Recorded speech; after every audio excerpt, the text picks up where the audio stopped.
and good evening to all our attendees from across the world, and welcome to yet another SALISES-led public lecture in a series of events hosted by the University of the West Indies, Mona campus, to commemorate the 60th anniversary of the Faculty of Social Sciences. Special welcome to representatives from Caribbean Evaluators International, members of the Baastel team, including our guest presenter, and I also believe I saw Mrs. Alicia Bennett-Bryan, who has joined us. Allow me to also recognize University Director, Professor Audrey Henry Lee in her absence, Ambassador Richard Bernal, Professor in Practice, and all the SALISES staff and other stakeholders, including our PhD and MSc students who are now prepping for seminars and exams. I am Dacia Leslie, coordinator of the SALI 6023 Monitoring and Evaluation Postgraduate course delivered by SALISES as part of the MSc in Development Studies. Today, I have the distinct honor of introducing our guest speaker, who will be talking to us about outcome evaluations. Last week, we heard from Catherine Abikayan, who spoke on a similar subject, drawing on examples from FHI 360. Today, our examples are drawn from the experiences of Baastel, a Canadian-owned international development consulting firm. That being said, it's such a great honor to introduce today's guest speaker, Evan D. Green, who is a developer, monitor, and evaluator of international development projects and programs and national, regional, and international strategies, programs, and plans, as well as he is the Vice President and Senior Partner for Baastel, managing the results-based management and strategic planning, monitoring and evaluation, and disaster risk management units. He specializes in the development of large and complex M&E frameworks, tools, and systems for national and regional organizations, with a particular focus on the United Nations Sustainable Development Goals. Evan has worked with many bilateral and regional agencies and international institutions, particularly in Latin America and the Caribbean, where he has managed Baastel's programming since 2007. At this time, I'd like to welcome Evan Green and thank him for taking the time for sharing with us. Evan, the platform is now yours.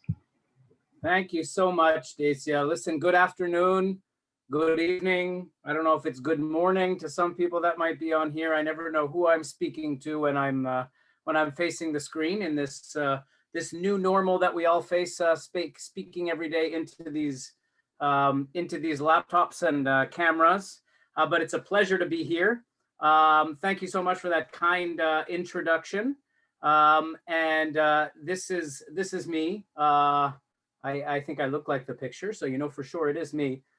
So my name is Evan Green. I've actually been working with Baastel, which is primarily a monitoring and evaluation firm, and I've been with the firm for 20 years, which is a bit of an anomaly in the M&E world to stay in one place for 20 years. And for 15 of those years, I've had the pleasure of working in the Caribbean. Unfortunately, of late, I haven't physically been in the Caribbean, hence my particularly pasty complexion. I'm based in Ottawa, Canada, which is not yet in full summer bloom.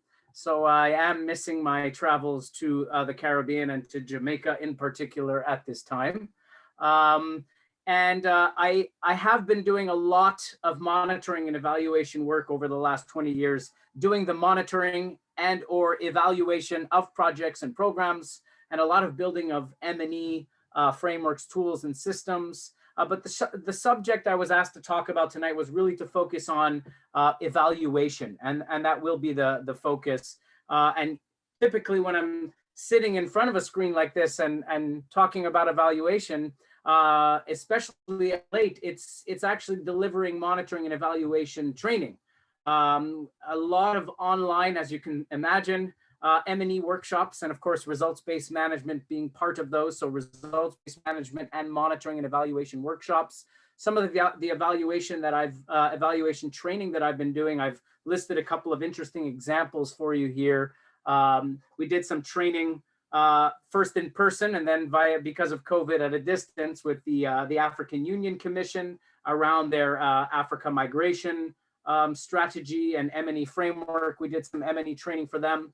I've been undertaking a lot of M&E training for the United States Department of State and the United States Forest Service and their international programming around the world.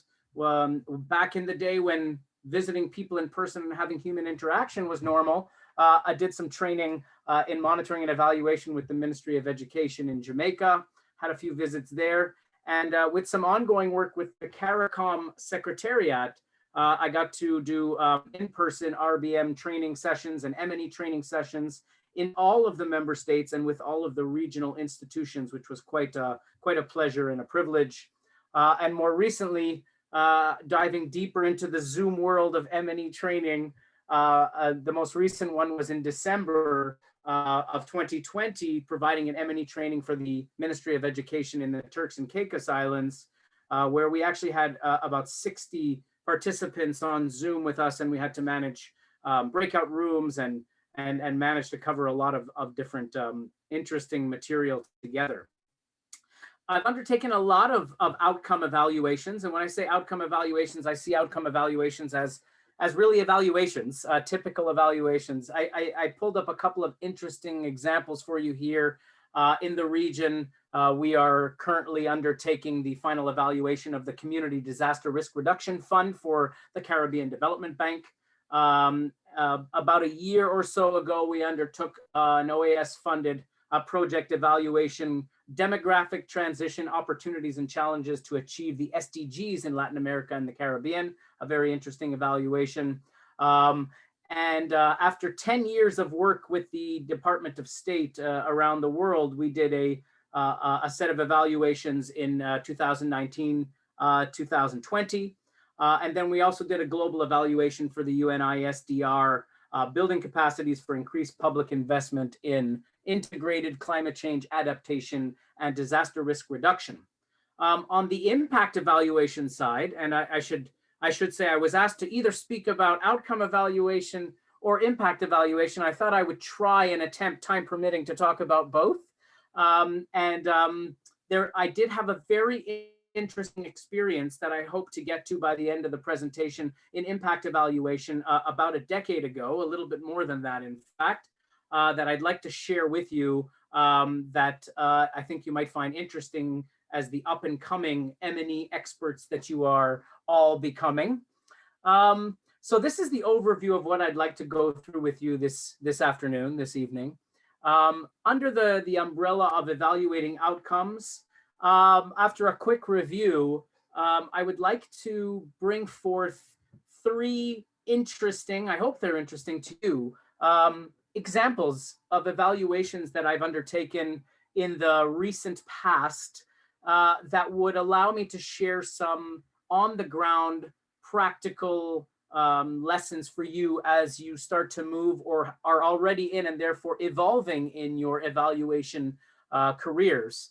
And then I would like to also share with you an interesting example of an impact evaluation comparison that we did that I think you might find interesting. Time permitting, we might get into some ethics and challenges in evaluation as well. But tonight I really wanted to keep it real with everyone in this session and stay focused at the practical level. I took a very close look at your course outline, your syllabus, and what I see there is that you extensively covered a lot of evaluation theories and approaches. So tonight I'm not going to spend too much time on those, although I'll try to bring forth the methodologies that we used in some of these evaluations, and perhaps more interestingly for you, the findings of those evaluations. But the most important part I want to bring out is, what is it that we can learn as evaluators? What did I learn from, I call them lessons from the trenches, that might be of practical relevance to you as you move forward with your M&E careers. So let's kick it off with outcome evaluation. I think everybody on the call, and just to see if people are with me here, raise your hand if you're familiar with outcome evaluations. Just raise them. Let's see that. I can see you raise your hand. I've already see it, and you're very quick on the Zoom too. This shows me you have a lot of experience with online webinars. Very good. At least half people raise their hands. That's great. So I think most of us know that an outcome evaluation is about measuring the program results, the outcomes, in a way that determines whether the program produced the changes in the outcomes that the program intended to achieve. They're used to obtain descriptive data on a project or a program to demonstrate the results. And the outcome effectiveness evaluation measures the effects on the target population by assessing the progress being made or having already been made on the outcomes or the outcome objectives.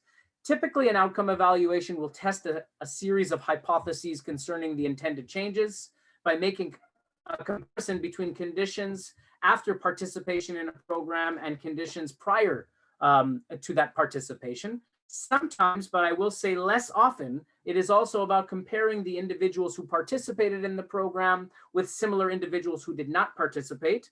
And sometimes it's a combination of both. Typically, outcome evaluations are ex post at the conclusion or after the end of a conclusion of an intervention, and may use causal attribution or causal contribution to assess program effectiveness. When we're talking about causal attribution, it's an appropriate term for the inference when it's possible to estimate confidently what proportion of the outcomes have been caused by that particular program or project or policy. And a causal contribution is more appropriate when we're talking about whether or not the program has only contributed in some way to those outcomes. Now, with that said, I don't want to get too much into explaining what outcome evaluations are, because I get the sense that everybody on this workshop here is quite familiar.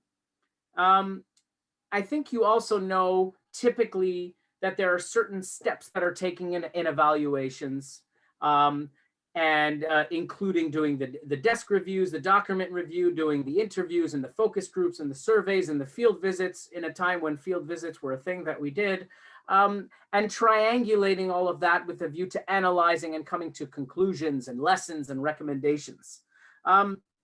There are, of course, lots of methods that are used for evaluations that are either more or less common. Outcome mapping is one. There are others such as most significant change analysis. There's appreciative inquiry, media analysis, statistical analyses, etc. But what I wanted to start with tonight was a very, what I call straightforward, bread and butter, simple evaluation, and actually a very small evaluation. The project was small, the evaluation was small. And I picked this one particularly because I think that could present us with some interesting learning as evaluators. So this one is called, it's a phase 3, and it's a midterm evaluation of this phase 3, enhancing the framework for the development of a heritage economy in the Caribbean. This is a project that is implemented by the Organization of American States. Please raise your hand if you know the Organization of American States. I wanted to pick some funding agencies, some donors that you don't typically look at when we study a lot of evaluations. I know we typically look at UN, United Nations type projects and programs, and World Bank projects and programs, EU projects and programs. So I thought I'd widen your net tonight and look at a couple of donors that you may not look at typically. And they're not always typical in the mix of the kind of interventions we look at. So let's take a look and see the overarching elements of this project itself. You can see the goal and the purpose in front of you, and you can see a number of outputs that they have. If I was your teacher at this point, I guess I would say, what's wrong with this picture? There's something a little bit off with this logic model. We have a bunch of outputs. We're of course missing our outcome. But one can assume that the purpose here is the outcome overall for this project. I guess one practical side of looking at this is that when you work with different organizations, I think you'll find over time that they use different terminology, and they may call things intermediate objectives, and they may call them outcomes, and they may call them purpose. But as part of becoming a solid RBM and M&E expert is to be able to see beneath the veneer of the terminology and understand what that donor is trying to say. And then you can sort of adapt yourself to the different waters in which you'll swim to do the evaluations. So again, a very typical evaluation, again, a small one, midterm. So here we were asked to look at assessing the progress and performance of this project. This is a phase 3. We were asked to look at it in the context of phases 1 and 2, advances to date. Again, a midterm versus a final evaluation. We're not expected to be evaluating all of the outcomes, but maybe some progress towards those outcomes, certainly achievement of some outputs. And these are the evaluation criteria that we were looking at.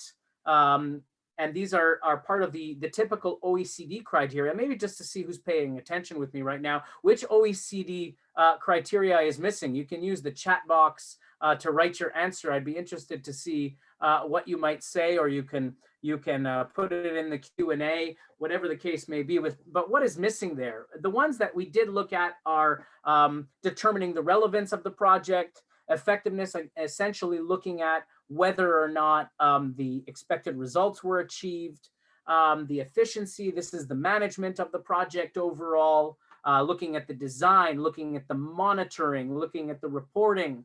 I see that Alana said that we're missing coherence. Bravo to Alana, because Alana picked up on actually what is now called, one of the newer OECD criteria, coherence. And of course, what's missing from this list is one of the old school OECD criteria, which is impact. And Alana got that one as well at the same time as I did.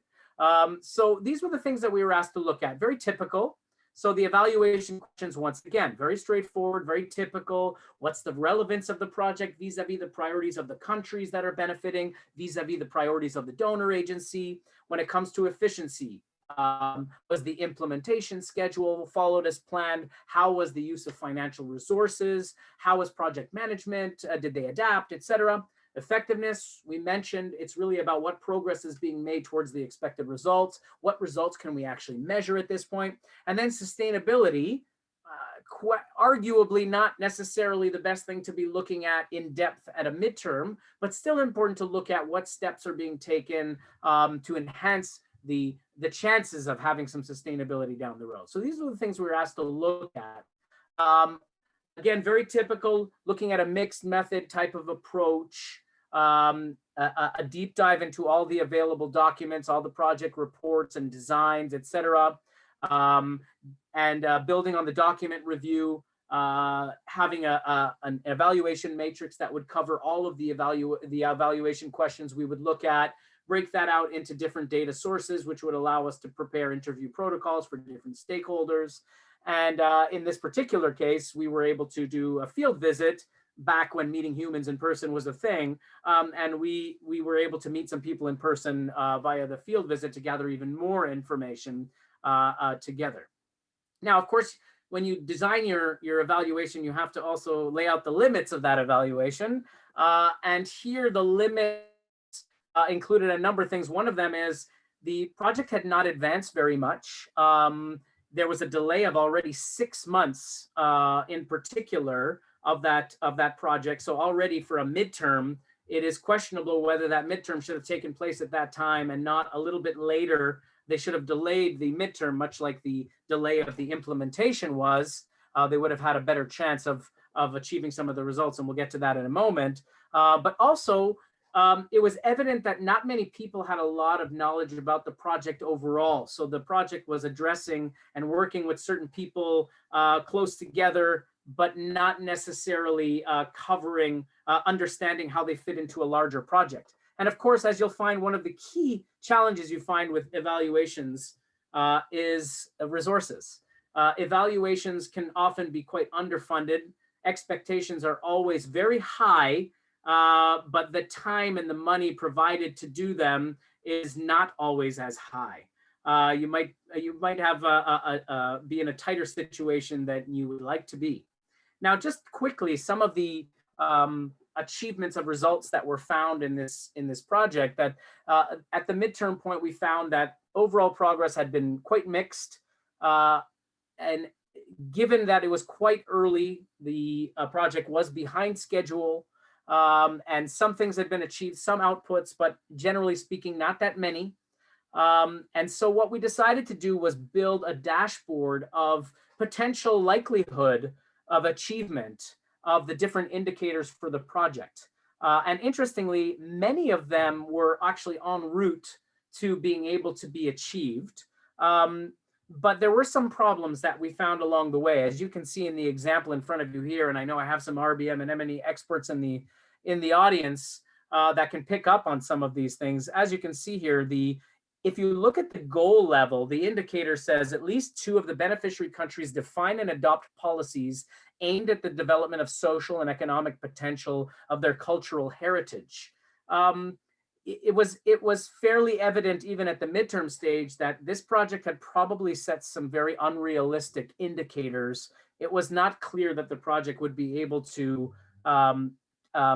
have an impact on policy making in these countries, rather than some of the other more achievable indicators that were there. So this was something that we picked up on right away, and we actually will eventually make some suggestions for them to change those. So some of the lessons that came out of this, and again, in many ways, the effectiveness section of any evaluation you do is quite straightforward. In many instances, the data speaks for itself. Things were achieved or they weren't achieved. There could be some debate about whether or not they were achieved enough, etc. But really the rich and the interesting parts of an evaluation come from looking at things like efficiency, how the initiative was managed, how it was monitored. Look at the design of the project in terms of the indicators, and then how those indicators were useful or not useful in terms of being a management tool for the implementer as they move forward. So nonetheless, we were able to share some very useful learning with the OAS and the project. And one of them was that it's really important to work with the right people. Now, I should back up to say that this project was really important for the Caribbean, in my view, because it was really about deepening and diversifying the tourism offer of countries, because it was about countries being able to offer more than the sand and the sun type of tourism, which, don't get me wrong, is fantastic. But it was really about raising awareness about what the countries had to offer in a deeper way in terms of cultural heritage across the region. So it was really, really important. So one of the lessons that came out was this project, in terms of implementation, where the representatives involved were under the tourism ministry, that project really advanced much better. Whereas if the heritage and culture representatives were found somewhere else in that government matrix, it wasn't advancing quite as well.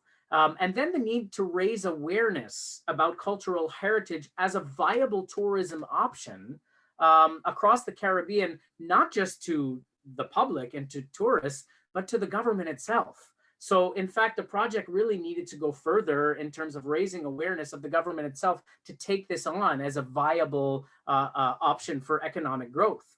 And of course, that lesson that I brought up before about setting up the right indicators so that you can actually be focused on feasible results for the end of that project. Now, those are the lessons that we shared with the stakeholders involved with that evaluation. But what I want to bring to you today are some of the lessons from the trenches that I think would be interesting for you. The reason why I brought this evaluation and not one of the many others that we've done, one, because some of them are very common. The evaluation lessons that came out were very common, but really presented some interesting nuances. So for example, this was a midterm evaluation, but in this particular case, the donor was eager to see some results, right? Some tangible, measurable results. In fact, they were considering cutting this project at the end of the midterm evaluation. No pressure, Baastel. The life of the project is in your hands. But at the same time, the project really needed to be able to have some more time to show some more tangible results. This was the kind of project, and I'm sure you see this a lot, and if you haven't yet, you will. Many projects have very soft type of activities and expected results in the early stages, awareness raising, training, things like that, that don't necessarily show that progress is being made. But to make things worse, in this particular project, they did not have good baseline data and they didn't have the right indicators. So they weren't demonstrating, they weren't doing justice to the kind of actual progress they were making.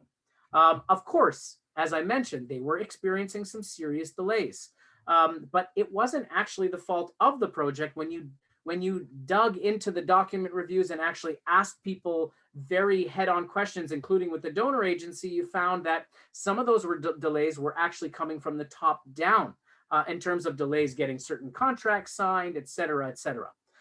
So it's very interesting you have to, as an evaluator, get different perspectives and really use some judgment to get to the bottom of what the problems are with the project and not be afraid to share those and really call things for what they are. And again, using your power as an evaluator to share useful lessons for the project, especially for midterm evaluations, so that you can change course. So the kind of recommendations that we made about working with the right government partners and using the right indicators, et cetera, was really taken on board and took the project in a good direction, from what I understand. But also we shared with them that it's important to help people that are in the project activities understand that they're part of a larger project, and to see how their training or that workshop is really part of something bigger for the country, for the region, etc. So I guess a little bit the moral of the story here is that evaluation offers really good learning for projects, for donors, for countries. You face some constraints in terms of sharing some of those, but it's important to stay focused and remember that this is an opportunity to improve the project itself and the beneficiaries that are supposed to gain from that. Now, shifting gears completely to another level, I would like to talk about a completely different type of project evaluation that we recently did. And this is of La Red de Innovación y Impacto. I just want to ask, this is a US Department of State, so the State Department of the United States funded project. Has anyone ever come across a US Department of State funded project before?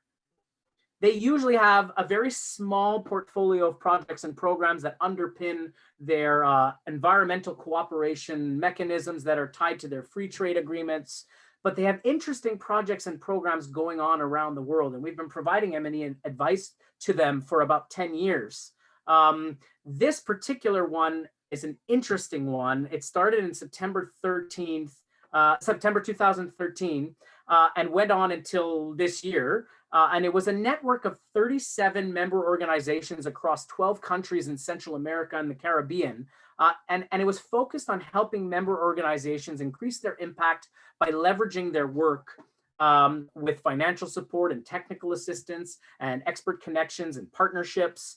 And it had three major phases. First, an innovation challenge, and then a formation of a network of organizations. And then it morphed into a third phase, which was called the Power to Grow, which included another innovation challenge. And it really focused on accelerating innovation and job creation opportunities for micro enterprises across the region and building capacity of those micro enterprises and generating economic prosperity across the region as well.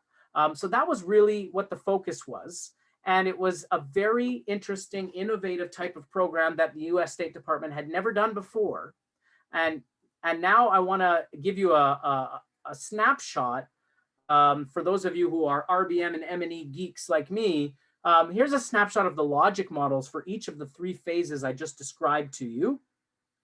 And I want to point out that phase one and phase two have a combined logic model with their outcomes feeding into an overall goal purpose for phases 1 and 2.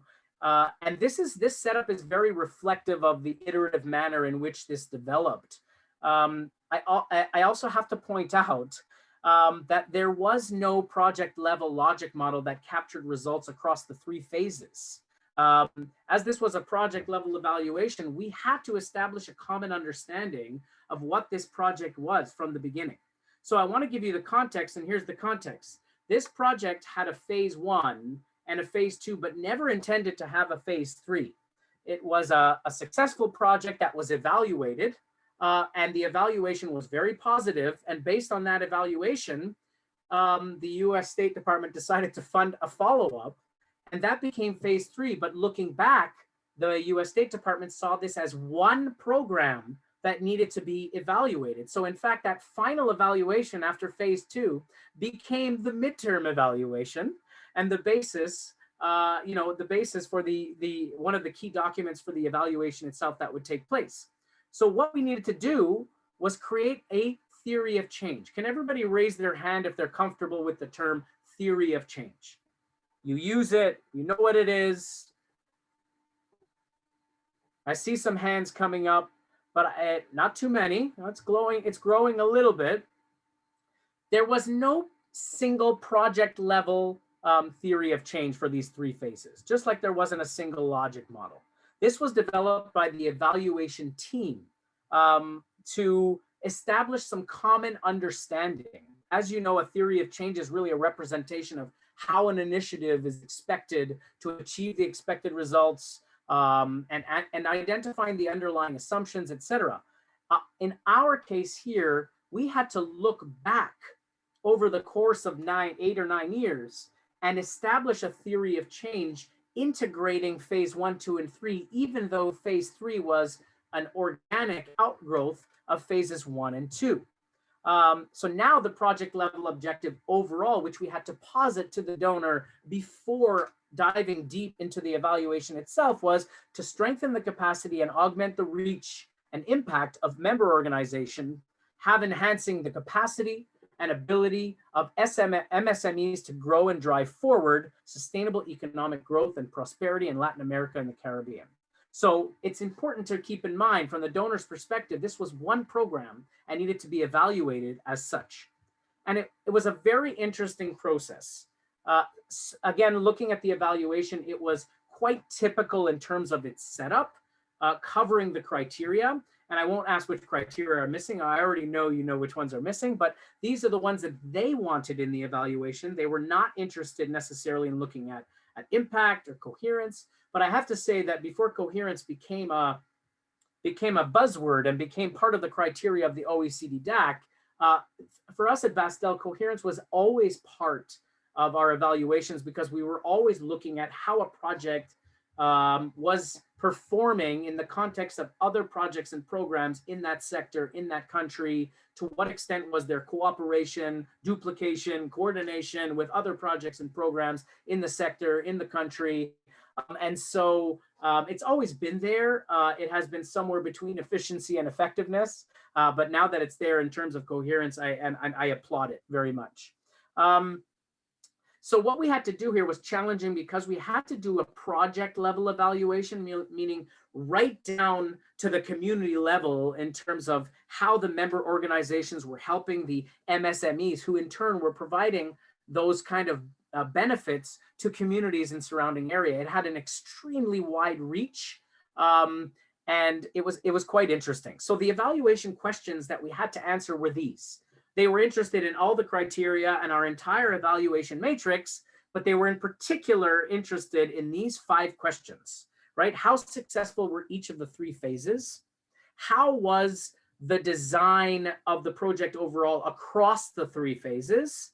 To what extent is using this innovation challenge model? And I should say what that model is basically offering a large financial prize to either NGOs or medium-sized and small and medium-sized enterprises who come up with very innovative ways of achieving certain results in the field. So there were actually competitions, presentations, and they were selecting certain winners. And those winners were part of phase 1 and 2, but they became the mentors who guided the network in phase 3. It was a very interesting type of approach. So then the fourth question was, to what extent was this network model effective in terms of using US foreign assistance?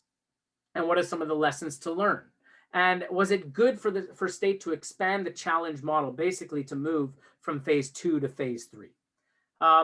Typically, as we normally do, it was a mixed method approach, really combining well contextualized studies with quantitative rigor, a combination of qualitative and quantitative data collection methods. And the content analysis guided qualitative data analysis, while quantitative data allowed us to have descriptive statistics and basic correlation analysis. The data collection methods were fairly straightforward again. The document review, key informant interviews, and an e-survey. But I want to mention about the key informant interviews that in this case, there were about 40 individuals that were covered and interviewed as part of the process. And the e-survey covered 37 member organizations. We had quite a high response rate in terms of the surveys. And we were able to cover quite a bit of ground within the context of, and I'm going to come to it in a moment, COVID. By the way, for those of you who are interested in any of these evaluations or any of our evaluations, I'd be happy to send them to you by email after this presentation. So one of the reasons I wanted to share this one was because it happened right in the middle of COVID. We actually had planned to undertake the evaluation. We had an approved work plan for the evaluation in late 2019. And by the time we were starting to do interviews at a distance and planning to go to the field, it was early 2020, and it was quite clear that we would not be undertaking any field missions. This was not possible anymore. And of course, COVID-19 had an impact on the project's implementation itself. They themselves could not actually finish the project, so they were behind as well. So it was quite difficult to get people to participate in the evaluation. So we had to plan and adapt to a new context and the restrictions that COVID-19 presented to us. And we were successful in altering our plans and really covering quite a bit of ground.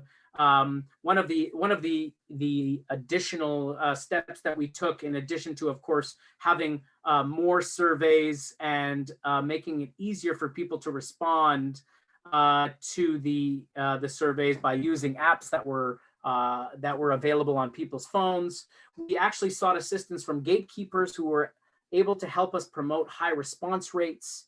And we used the MSMEs from the network that were already supposed to be leveraging coordination and communication amongst them as our partners to spread the survey, to put us in contact with people, whether they were by phone or if they could by Skype or Zoom or anything else. But it was certainly a challenge that we had to work through. And I have to mention as well, I wouldn't say it's a limitation, but it was something we had to keep in mind, was that Baastel was providing monitoring advice and assistance to La Red for a number of years. So we very much had to put up the Chinese wall. We had to make sure that in addition to taking steps such as minimizing the need for subjective interpretation, the Likert scale and such, we had to make sure that we brought in a completely different team to do the evaluation. That was led by myself, and we really had to keep the two processes very separate, which we did. So very quickly, I just want to go through the outcomes and the achievements of this project. This project had been highly effective in yielding results and produced many positive changes. And there were even unexpected results that came out through the evaluation, that the member organizations had increased their visibility through this network, they had enhanced their legitimacy, they expanded their scope of work. And it was very, quite a successful project. In fact, the data that I'll put in front of you now is very impressive. Those of you who have ever worked with the USAID or the US Department of State know that there are standard foreign assistance indicators. These are some of them. This is some of the data that was gathered over 8 years of project implementation. And you can see here staggering numbers of, almost 2,000 individuals with better employment and over 62,000 hours of USG supported training completed, et cetera. These F indicators, the data that had been there had really showed clearly that a number of the expected results of the project were not only achieved, but really the doors had been busted down in terms of the reach of the project. When we look at just phase 3 itself, the last phase of the project, these are the numbers that you find. And it was found overall that the objectives were achieved. It was highly successful. And phase 3 as well, these are the numbers just from phase 3 alone. Again, very impressive numbers. A lot of good data had been captured. Nonetheless, at the time of writing the evaluation, not all the outcomes and impacts had been achieved under phase 3. Certainly some were delayed, of course, because of COVID-19, but there were a number that had not been achieved. And so an extension was pushed. There was a push to into 2021, in fact, to allow for completion of some of the project activities.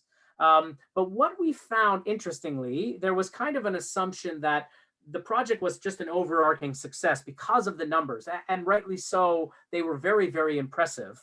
And it was found that because of the tailored support of the project implementers, the hands-on involvement of those implementers, they were based in all the countries. They were really there on the ground making a difference.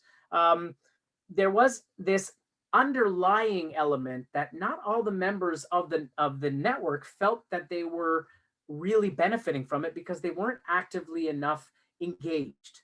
And that was something that was coming out only because we were able to gather data in a very robust way out into the field. So the evaluation allowed for a lot of key lessons to emerge for the State Department as it was deeply considering this network model in working not just in Latin America and the Caribbean, but around the world. Again, on the surface, the quantitative statistics were amazing. And in fact, I had to note that Baastel's assistance with the monitoring, again, I was not involved with that part of the work. It was other parts of our company that did that. But the work that they did allowed a tracking system to emerge where these indicators were really being gathered in a robust way. So over 8 years, it had really produced a very interesting set of results. But underneath, there was a story to tell about equity and inclusiveness and sustainability and the actual potential reach of this network that was not evident from the quarterly, and annual reports that were coming out. And that's why the evaluation process really allowed some key lessons to come out. But again, those were some of the lessons for the US State Department, for the implementing agencies, et cetera. From the evaluator perspective, lessons from the trenches, this was an extremely interesting one. First of all, I want to make a note about recreating theories of change and logic models. This can happen. As evaluators, I have found that we often have to look back and recreate the logic model and the theory of change of a project or a program just in order to make sure that we understand the program and therefore we can assess it properly, but also to make sure everybody understands the program in the same way. Of course, if there's an existing logic model and theory of change, this must be integrated into your evaluation matrix. The logic model and the indicators, expected results in particular, have to be part of your effectiveness assessment, etc. And in fact, the poor design of a project is a finding in itself. But as an evaluator, you have to be able to understand the logic of the project in order to be able to assess that project. But this one was really interesting only because, as I mentioned at the beginning, phase 3 came as a natural outgrowth of phase 1 and 2. But given that phase 1 and 2 were final evaluated, to come again and do another final evaluation a number of years later and look back and see that evaluation as a midterm evaluation, it was a very interesting process of, once again, recreating the theory of change and logic model to have an evaluation that made sense looking back 8 years and not just 3 years. And again, I brought this up really because I wanted to make sure I had at least one example where we spoke to COVID. We were left to to gather information at a distance from people who were really suffering from the impacts of COVID-19, not just from a health well-being perspective, but actually their businesses were suffering. There were people who were suffering financially, et cetera. So it was not on the top of people's priority list to answer a survey or to talk to some Canadian or frankly, some Mexican who might be calling them to talk to them about an evaluation or a training that they took, et cetera. So we had to really approach this with caution. We had to be sensitive to people's feelings. We had to give people the time they needed to come back to us. Typically we talk about triangulating. In this case, I talked about quadrangulating to really try and attack on all fronts, doing the e-surveys again via phones, any phone discussions we could have.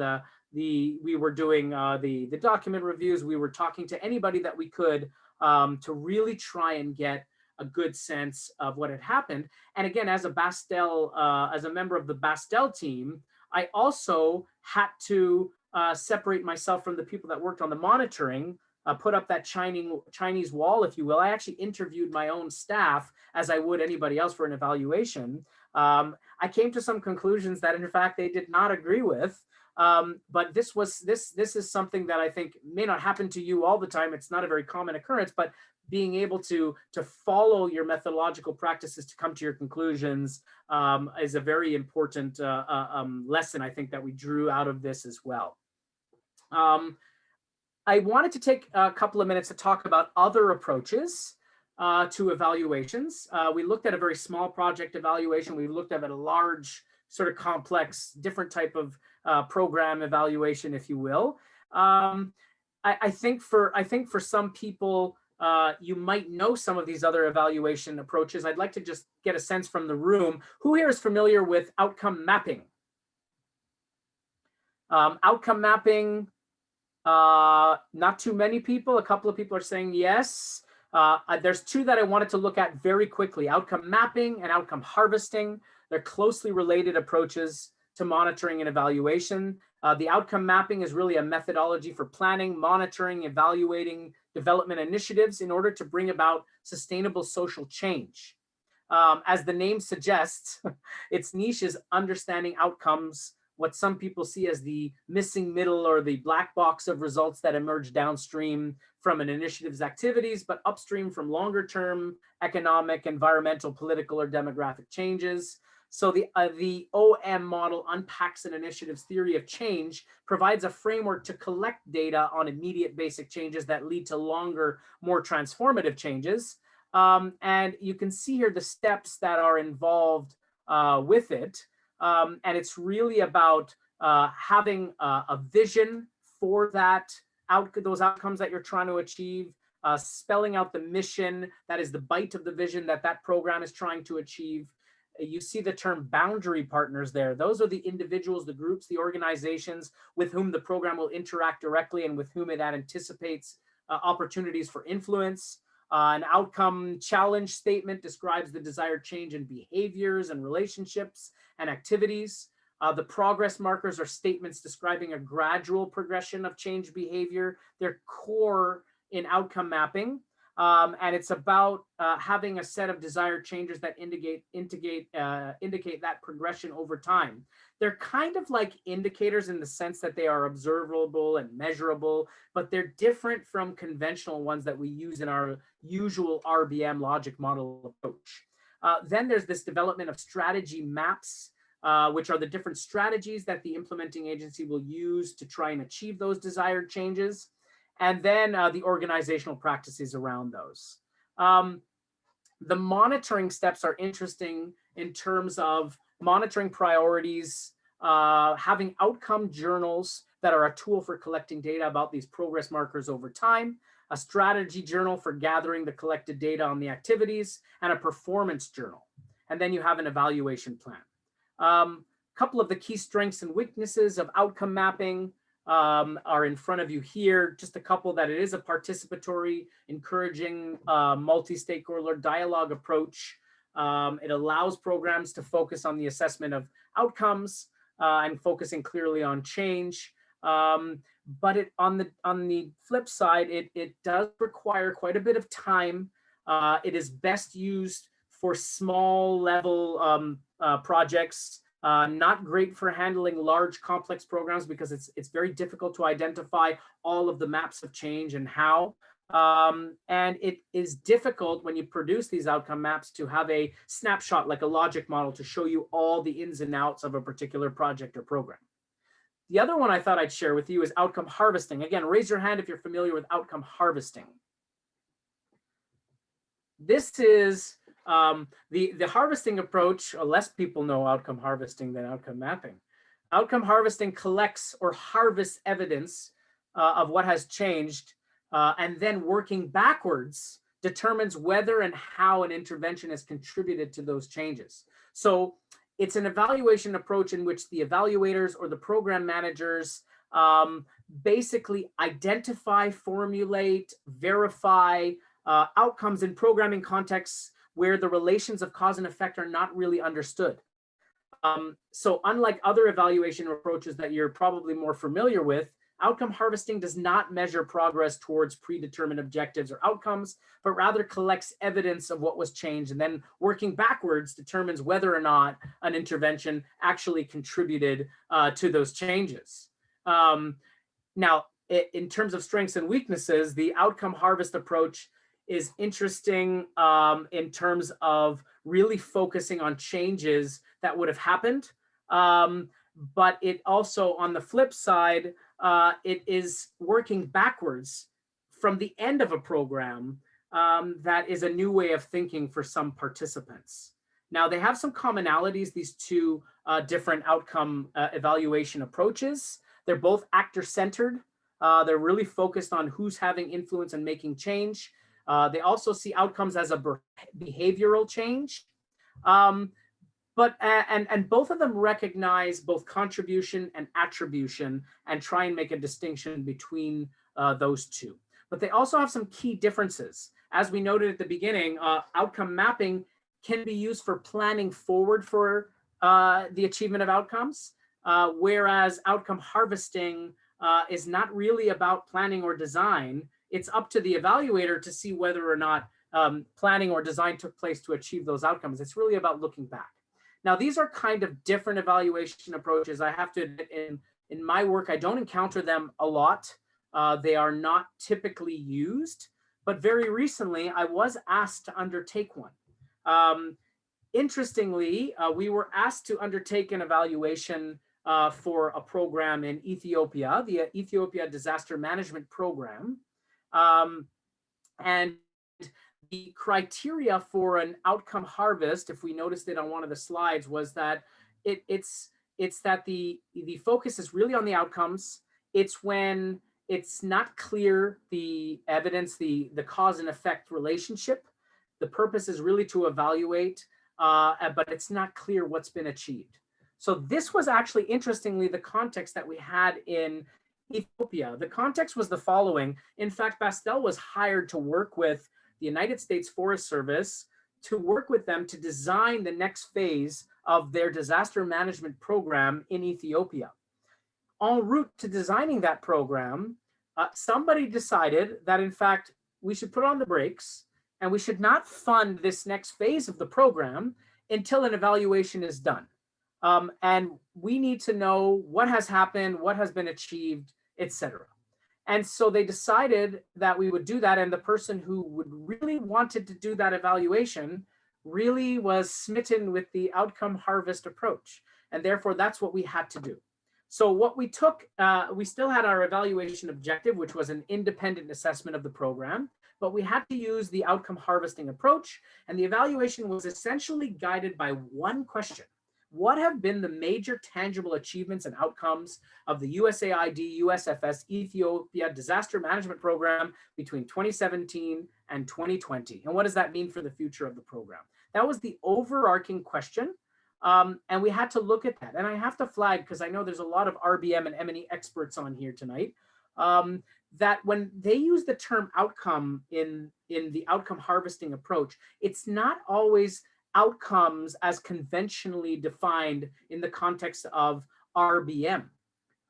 Those of you who feel inclined and want to participate, if you could write in the chat what is that common definition conventionally used of outcomes in the RBM context? But in outcome harvest, they can be understood as significant achievements that signal progress within a program's areas of influence and consistent with the overall purpose. So that means that as an RBM-based evaluator, I was looking for outcomes that were not necessarily only outcomes, and yet the donor was insistent that they needed to see some progress, they needed to see something tangible that they could measure, or else they were not going to fund this next phase. So our data collection methods and approaches, again, were fairly standard, except the terminology is very different. The harvest users are those people that are essentially going to use the information when we harvest those outcomes. The harvest user are the people that are going to take that information, USFS, USAID. The harvester was myself. I've never been referred to as a harvester before. I felt a little bit like a farmer, but it was interesting. And then there were the change agents and the social actors, the people that were influencing the outcomes on the ground. But other than that kind of approach, we were trying to still find out what the expected results were on the grounds. So now, the approach is very different and interesting. And I'll go into it very quickly. But what we faced in this case, again, was the COVID-19 pandemic. I was supposed to be in Ethiopia. I couldn't go to Ethiopia. And there was no travel allowed, of course, at that time. There was also the issue of a complex causal chain. It wasn't clear for everyone involved how the program was ever going to achieve the expected results that they had set out. And then, of course, there were your common issues like staffing in the government in some of these key commissions. There was a lot of turnover and a real lack of coordination, et cetera. So it was in a way asking us to go fishing for some outcomes and see what you can find. And then I see that there's a hand. I'm just going to explain the process really quickly, then I'm going to open to some questions, if that's okay. That's Morgan Phillips. Just give me one moment. I'll fly through a couple of things just to explain what we did. So we basically had to look through all the documents and have some preliminary questions. And what you have to do is posit some outcomes to be harvested. And then you take that information and you outline the key sources of information, the elements of context, the change agent contributions, and you try and go and test your theory, if you will, that these are actually outcomes. So when we were looking at this program, which had a central aim to build the capacity of the government to implement what the US government implements in a lot of countries called the National Incident Management System. This was multi-agency coordination, an incident command system. And the idea was to have this in the Ethiopian context to strengthen disaster management and preparedness and response capacity, and to localize that capacity within the National Disaster Risk Management Commission. And over 3 years in the evaluation period, the program really tried to advance this by having technical assistance, professional development, resource sharing, and to institute this incident command system. Now, under this, what could we measure? What could we take? We could see that there was an emergency operations center that was inaugurated in 2019 and was actually going to be actively used. And interestingly, because it was during COVID-19, we could see that the National Emergency Coordination Center was actually activated and used to coordinate the COVID-19 response. So this was something that was, something very tangible, very measurable. You could see the multi-sector, multi-ministry coordination taking place. It was quite interesting. And then we also were able to note that the commission had identified its own funding to continue further with the program beyond this particular project.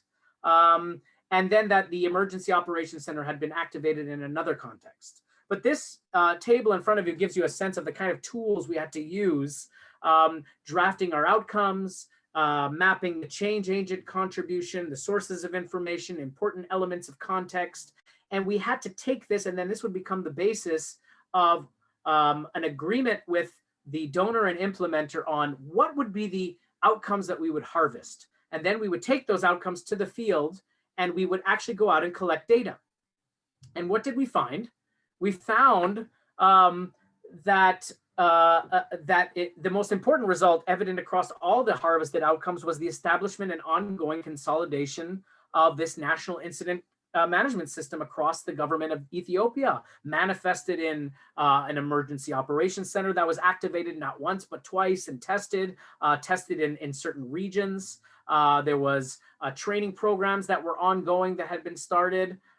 It was very interesting, and we were able to speak with a variety of persons across the government of Ethiopia that were very appreciative of the program and recognized the cause and effect change themselves to things that had taken place via the project. So in the end, most of the outcomes were indeed harvested. They were reaped in the field. The discussion was really about whether or not those were the outcomes that donor wanted to see and whether or not they were actually outcomes themselves, but clearly things had been achieved. Now, beyond that, there were some very interesting lessons that we were able to share with both USAID and USFS and the government of Ethiopia.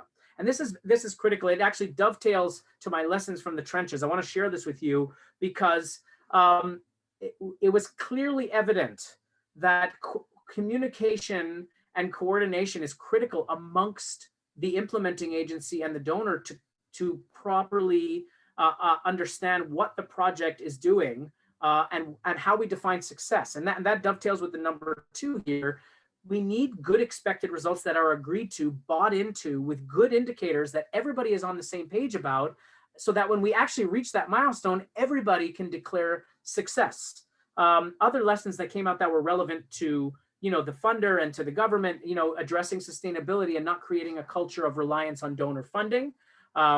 Because this was something that they were able to do, it's something that we need to learn and integrate into other programs. And of course, the sort of systemic issue of turnover and long-term capacity, et cetera.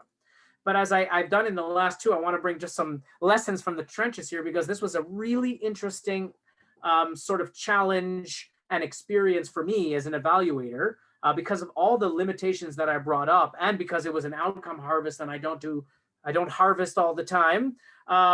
So first of all, I have to mention, and I maybe could have mentioned at the beginning to make the story a little bit more profound, is it was actually quite a foregone conclusion that we would not find any outcomes.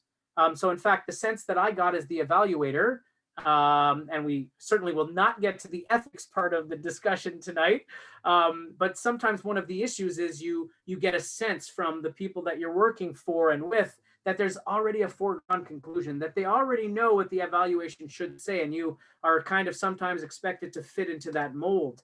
They were convinced there was none. And so I think they were kind of going through the motions with us doing this outcome harvest. I was actually quite pleased that we were able to harvest some, because my understanding is the program did receive additional funding and they've moved forward since. And I'll tell you how I know that in just a moment. But I also brought this up because it was another example of COVID striking again in the middle of an evaluation. And we learned how to manage that. I did hire a local counterpart who worked with me, and he was able to chase people down. And by the way, it was not much easier in person because they were going through COVID-19 and he had to do a lot of it by phone. Sometimes he would put the phone on speakerphone down on the table and we would talk to the person together. But we really needed to reach that critical sample size that we needed for some sample data. And it was an interesting experience. But the most interesting thing that I'll share is that when I was talking about this lack of communication and coordination and understanding of the program between entities, it was actually within the donor agency itself. The donor agency had 2 different offices, and therefore I had 2 masters, and they were both expecting something different from the evaluation, just like they both expected something different from the project. They both understood it differently. They defined the outcomes differently, and therefore defined success and the achievement of outcomes differently. And in a way, I was caught in the crosshairs, much like the program itself was. And so my only lesson to share with you on that is you need to be the technocrat and not the politician so much in that scenario. Be a peacemaker and be a clarifying bridge between parties to get them on the same page, to understand and to assess the program in the same way. We need to stay focused on the evaluation objectives and what we're supposed to be doing, get that data and follow that data, but use judgment when you're being pulled in too many different directions, because ultimately you have to stand by what you say, and you can actually be the one to clarify everything for a number of people who may see things in different ways. As an evaluator, we often come in as that independent, that other body that is not tied to one or the other institution. We're not the beneficiary, we're not the implementer. So we do have that objective hat on, and sometimes we can use that to our advantage to actually bring people together around a better understanding for a project, for a program. So I'm looking at the time now, and I think I was supposed to stop at the very least by after an hour of speaking. So maybe I'll just do a concluding slide, and then I'll just open up to questions and all that and discussion altogether. And I'll skip through the rest of my slides, and if we have time, maybe we can come back to some of them. Key takeaways. This is the part before I get cut off, I wanted to leave with you. Because doing this gave me a chance to kind of reflect, looking back at different types of evaluations. I must have done, I don't know, over 60 or 70 evaluations over the years. And I'm not that old yet, am I? But it seems like it's been a lot of evaluations. But some key takeaways for me that I want to share with you, for a lot of you either already on your journey or embarking on your evaluation journey. One is having the foundation of the theoretical knowledge is really critical. But you also have to be ready to adjust. You have to see all that knowledge as a toolbox, much like using RBM itself. Don't see it as a straitjacket, but a set of tools to be tailored and used and modified and morphed in a way that will allow you to provide useful data, conclusions, recommendations, and lessons to everyone involved.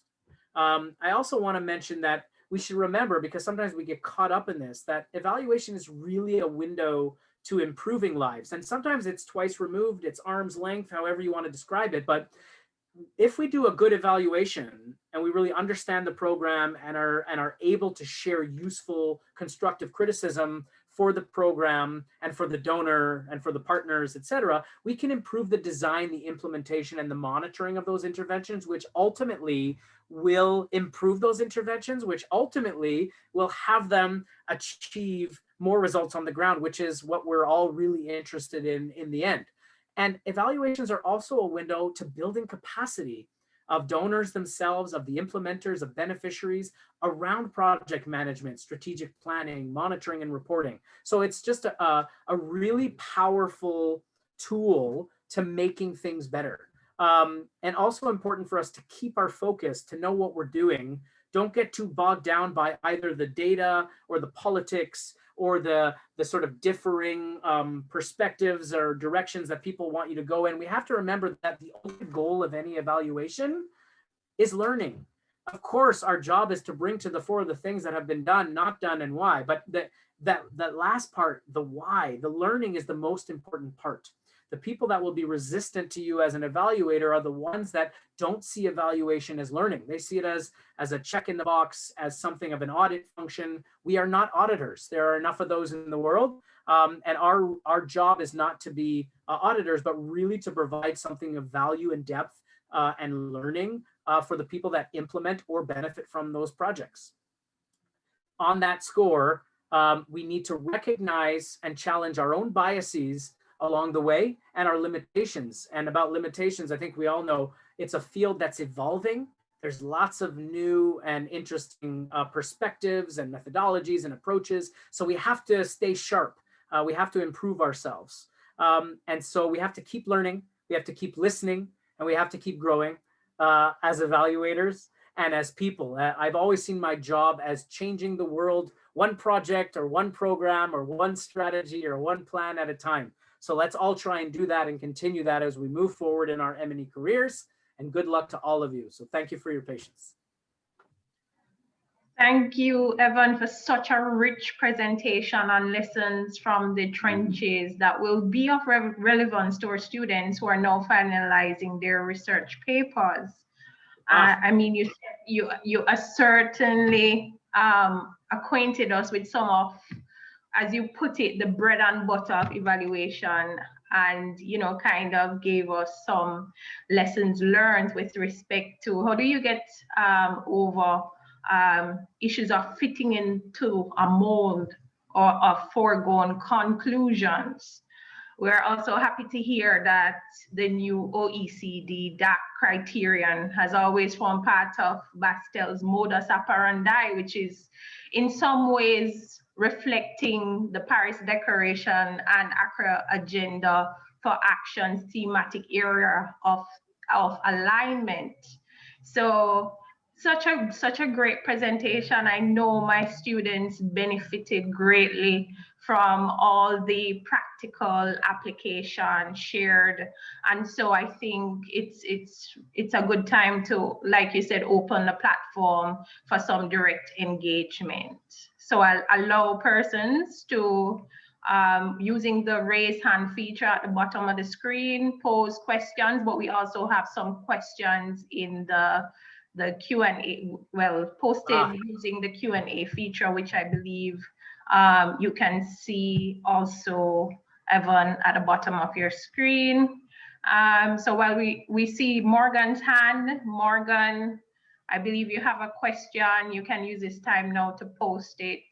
I believe I saw her hand, it dropped just now, but let's go into the chat box. We had a question from Samoya Smith. She's asking, with all the challenges presented by the pandemic, how have you implemented your knowledge management plan for the organizations you have worked in? She made mention of hearing about the descriptions for the field work, but could you speak to the knowledge management plan? Wow, big question. It is a big question. Yes. So and yeah. Sorry, go ahead. So I'll allow you to respond, and then we'll take the other two questions I'm seeing in the Q&A, and then we probably can go back to Morgan Phillips. So over to you.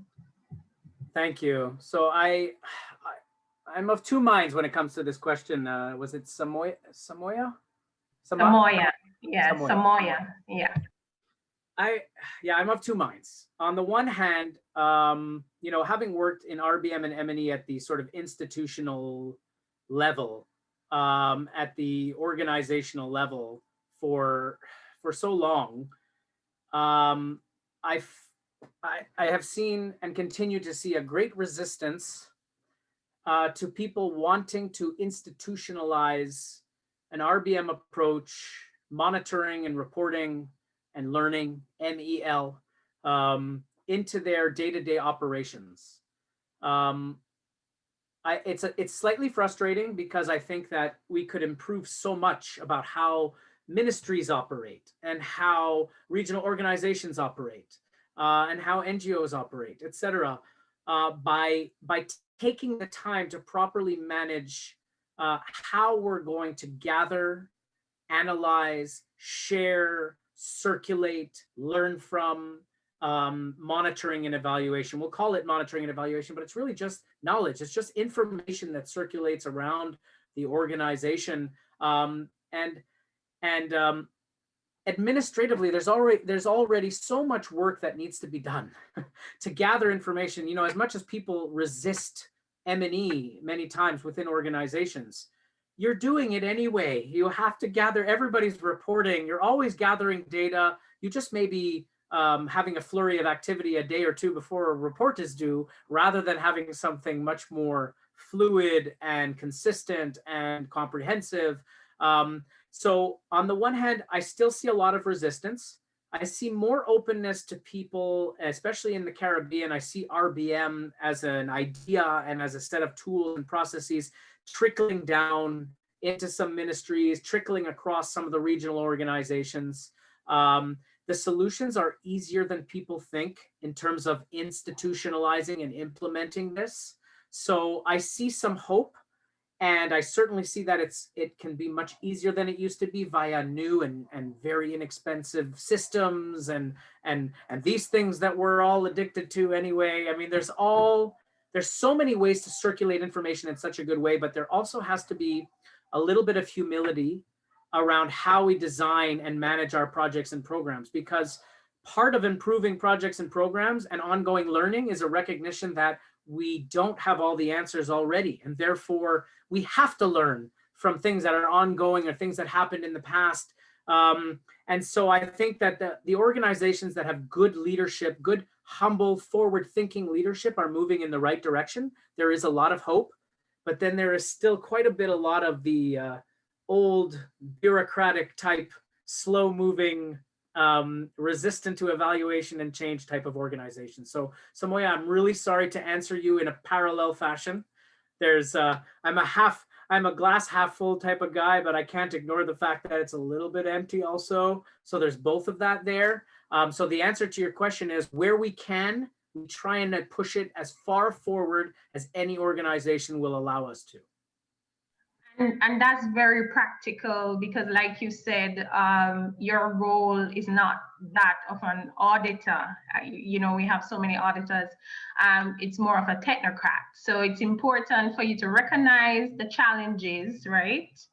And when making recommendations as to the way forward, the recommendations must reflect the challenges that are on the ground. And I mean, in some ways, we have to be realistic and practical. And so I think one of the things Samoy is also touching on is the importance of disseminating the findings, which you do very well, just by the mere fact that you're willing to share the evaluations done with us via email. Are simple ways of sharing knowledge transfer.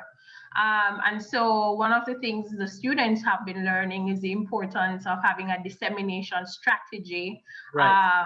Ideally, but we know that in practice, it might not always work that way.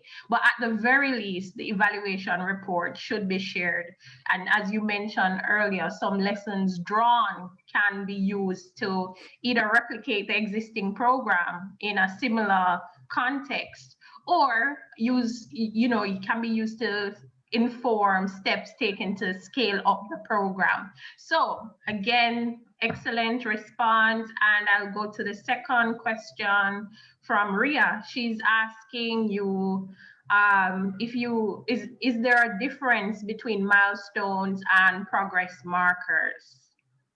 So yeah, good question, Ria. Listen, I am not an advocate or user of the outcome mapping approach, but my understanding is there probably is a little bit of an element to a milestone in their use of the terminology progress markers, because they're in a way broken down indicators. So I would say there probably is a bit of a difference. I think they see progress markers as a pathway to behavioral change.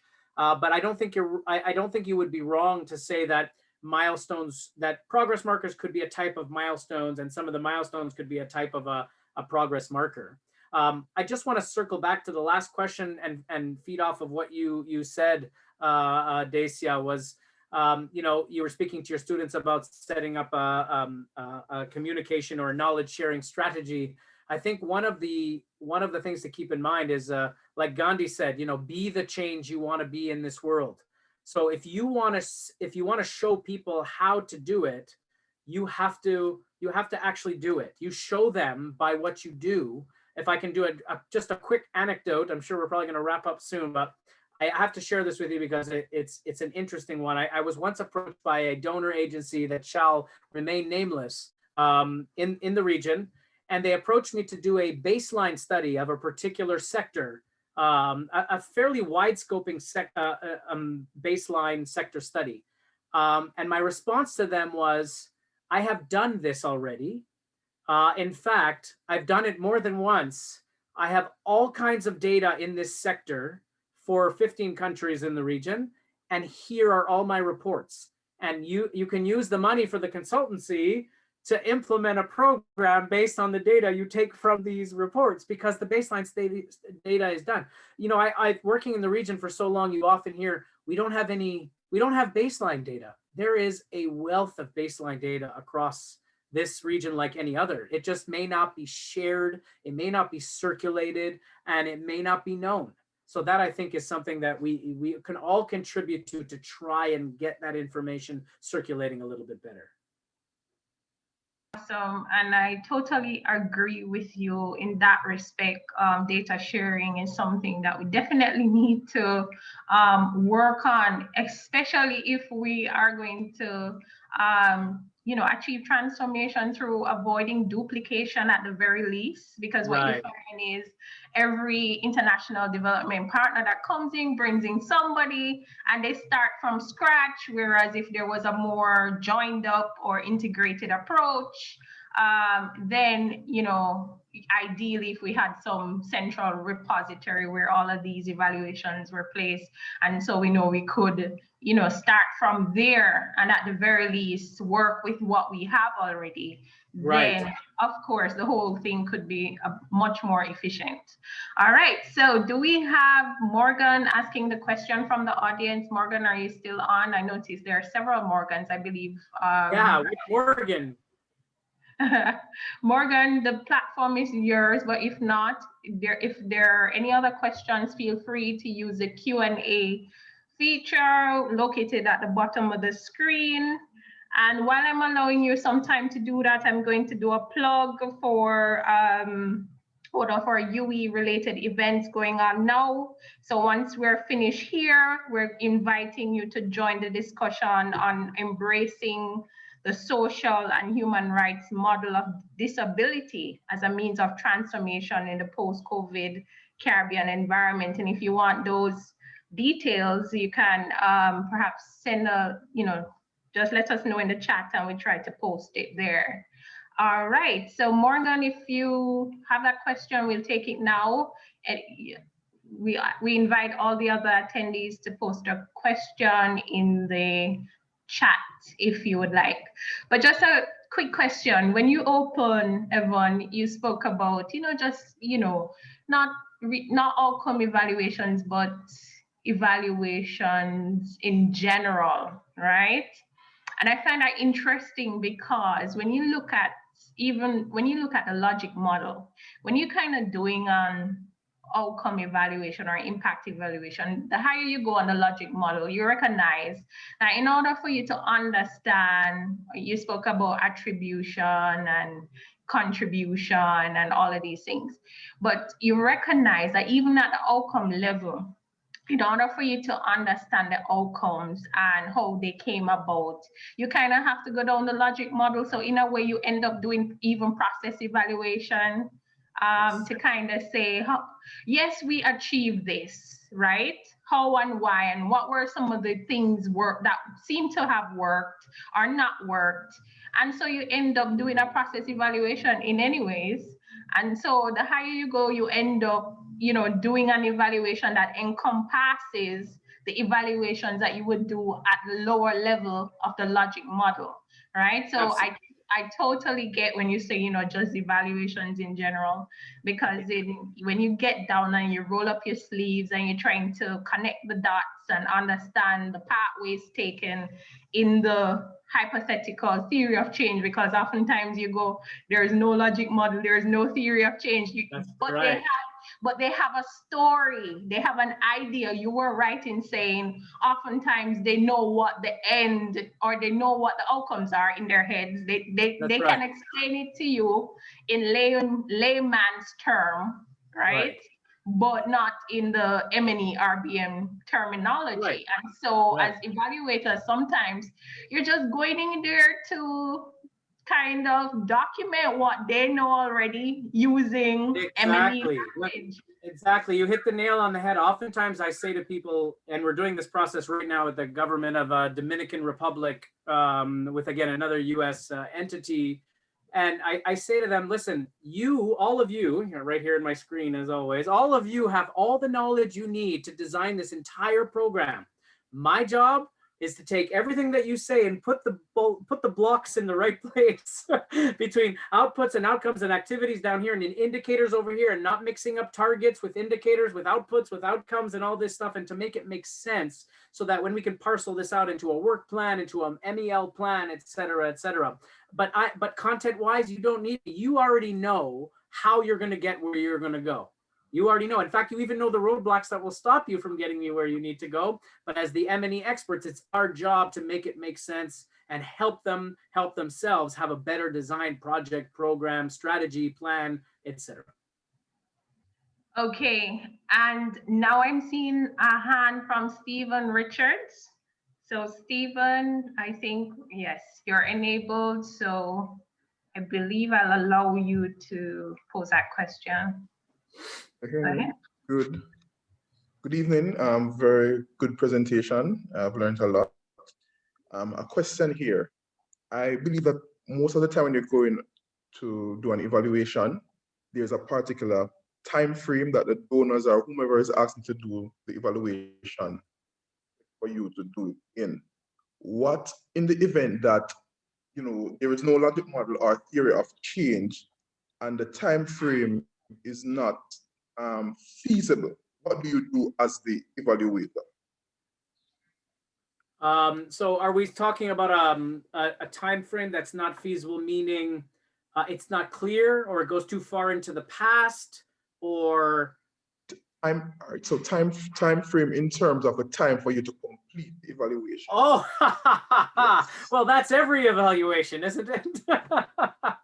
I think the reality is, Stephen, my experience is that the evaluations are almost always given too short of a time frame and are underfunded, and so you're kind of always in a bit of a hurry.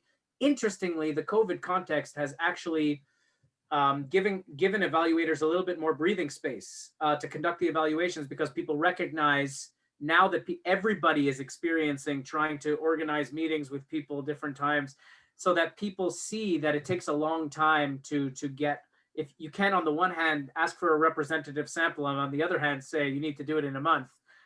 So it's very difficult. You have to balance those things. So you have to have good planning, and you have to get over the hurdles as quickly as possible to be able to get out and start organizing those things. Meaning you have to get your inception report, your evaluation work plan, your matrix down pat and agreed to with the client. Let me emphasize that, agreed to, so that everybody's on the same page of what you're evaluating, how you're going to evaluate it, what does success look like.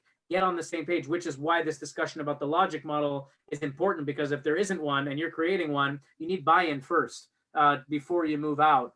But as quickly as you can, you've got to get those pieces done so that you can start to put out the survey, start to arrange for the interviews, et cetera, et cetera. So my answer to you is there has been some cases, especially in the last year or two, where time was not an issue. It's less of an issue now. But typically, it has always been an issue. And that's why you'll find if you look around, I suspect that nearly 50% of evaluation reports that you would pick up randomly from pre-2020 will have as a limitations, time for the evaluation, meaning they'll say, we could have had 80% coverage of stakeholders, but we only had 2 months. So we only got 40%, or whatever the case may be. It is one of the key challenges, and sometimes a little bit more time would allow you to cover more ground, but sometimes even more time won't do it. Some people just will not respond to your survey. You won't catch certain people, et cetera, et cetera. So it's always a challenge, but it's not unmanageable. Awesome. Thanks, Yvonne. So we have Morgan posting her question instead of using the mic. So she's asking, and I know you spoke a lot about working with CARICOM. Kudos to you and Baastel. You have a regional footprint. Awesome. Wow.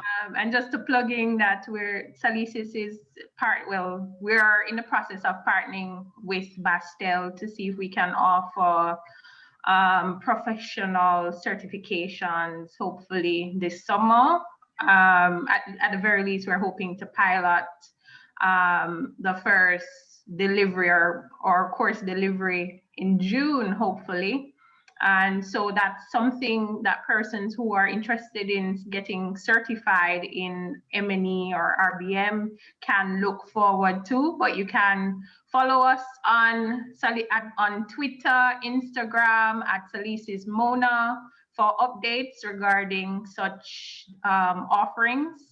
And I believe Marina is asking if today's session is recorded. Yes, all our sessions are recorded and made available on the SALISES YouTube channel. So you can hop over, and I know Richard by next week or so will get the recording up on YouTube. All right, so Morgan, going back to Morgan's question, she's saying, within the region, is there a body that exists that treats with the collection of these baselines that's already out there? If not, what do you propose for accomplishing this and making this possible? Very good question, Morgan. I came out of a meeting today where excellent question, and I'm going to try and keep this short, but this would be another hour session on its own, and I can pull up some old diagrams and documents and plans that I've put forward to a number of institutions in the region over the last 15 years. I think that to answer your first question, the answer is no. There is no one entity that holds all the baseline data. Typically, there are certain ministries or bodies at the national level that house a lot of data, like your statistics agencies for the ones that have that. And in the last 5 years, the UN and World Bank have been doing a lot of capacity building for statistical agencies and coming at it from an M&E perspective. So that is improving. That's one piece. Another piece is entities like SEDIMA and the 5 Cs, for example, where they are regional, when they have regional frameworks, where they depend on reporting on regional indicators by pulling data from member states, from the national level. I have encouraged them over the years, and in some cases helped them design M&E systems that allow them to pull that data. And the intent was for them to be the clearinghouse for disaster risk management data on the one hand, climate change data on the other. We know they both overlap.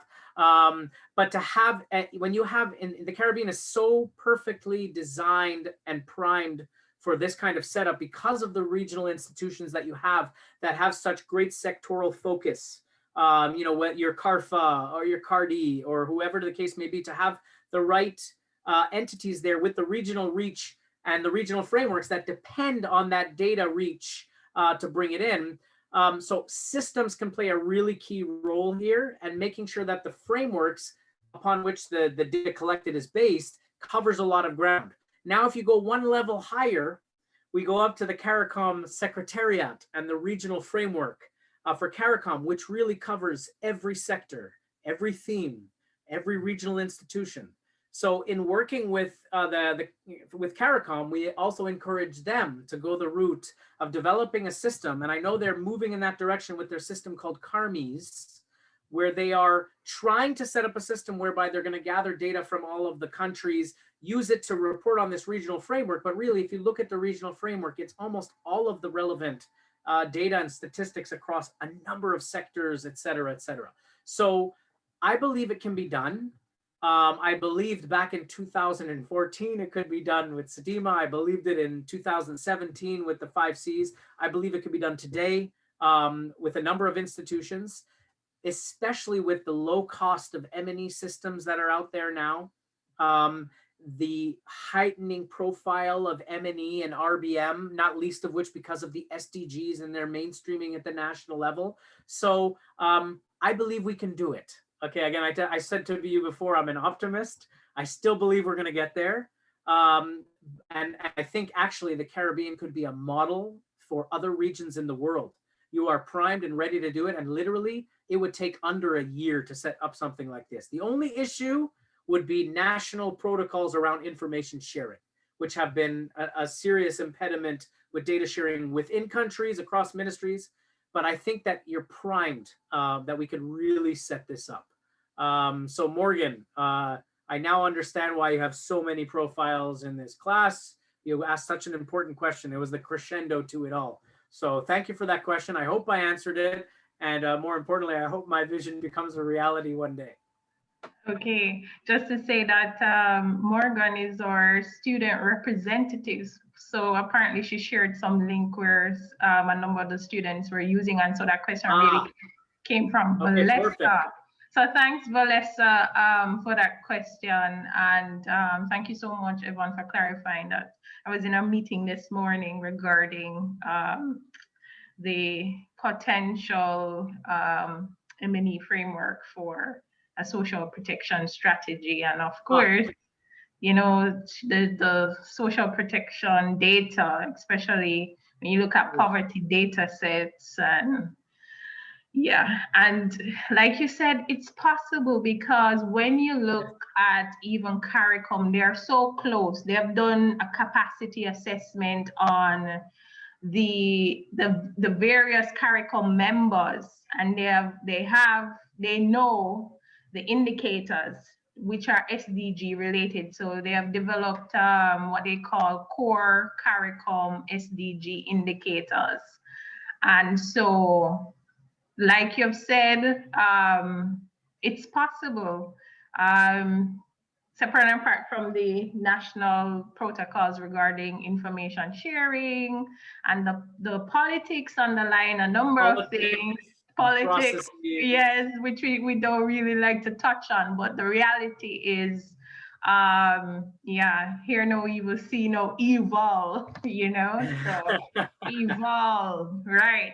So we leave it at that, and we have two more questions, well, three more questions, and then we'll probably wrap it up for today. So we have is it Marcia Stupart asking, okay, this is a big one. So I'm going to just read the three questions and then hand over to you to tackle, okay? All right, so the first one is describe the best type of M&E strategies and techniques for community capacity development, especially as it relates to participatory learning in action approaches. How can M&E be utilized effectively for donor-funded projects? And I believe in the Q&A, yes. Yeah, I see that one in the Q&A. Yes, from an anonymous attendee. How can E&O be utilized effectively for donor-funded projects? Right. And then finally, we have what are the most effective strategies, E&O strategies and techniques for agricultural and tourism projects in the Anglophone Caribbean region. So a whole lot of considerations here. And there's another Morgan question. What about protocols around information data sharing across language and cultural barriers? Haiti is part of CARICOM. What about in regional institutions such as the Association of Caribbean States? And to that we could add the Organization of Eastern Caribbean States, that even more language and cultural hurdles to cross from monitoring and evaluation of projects and programs. Right, so I hand over to you to just make the last comments, and then we're out of here. I think it might take a long time to unpack all of these. As you can see, I like to talk a lot about these things, but I'll try and just be very, very quick. First of all, what does this anonymous attendee mean by E&O? All right, so clarification on E&O. In the meantime, I'll speak to Morgan Phillips's. We were just talking about this, that we recognize that this is one of the challenges, right, in terms of the protocols around sharing information within countries, across countries. The language barriers, I mean, from where I sit, are quite surmountable. Not least of which, you know, CARICOM is set up as a multinational entity that has countries with different languages. The evolution of automatic translating software is quite astonishing. You know, we are a trilingual firm. I work in English, French, Spanish. There are lots of people like me that do English and French or English and Spanish, etc. I think the extra cost around translating either live sessions. I've been in Zoom sessions that are live translated. I've had reports that are translated into French or Spanish. I think that the language barrier is less so than the information data sharing barrier. That's my own view on it, because I think that the language barrier is an issue of cost and maybe some time, but not extensive in either case, especially in this day and age. And so I guess, I mean, there's 3 questions here that kind of have the same core, which is about evaluation and outcomes. How can they be utilized effectively for donor-funded projects? And what are the most effective strategies for agriculture and tourism projects, presumably donor-funded as well? So we could combine those 2 together in the English-speaking Caribbean, and the best type of strategies and techniques.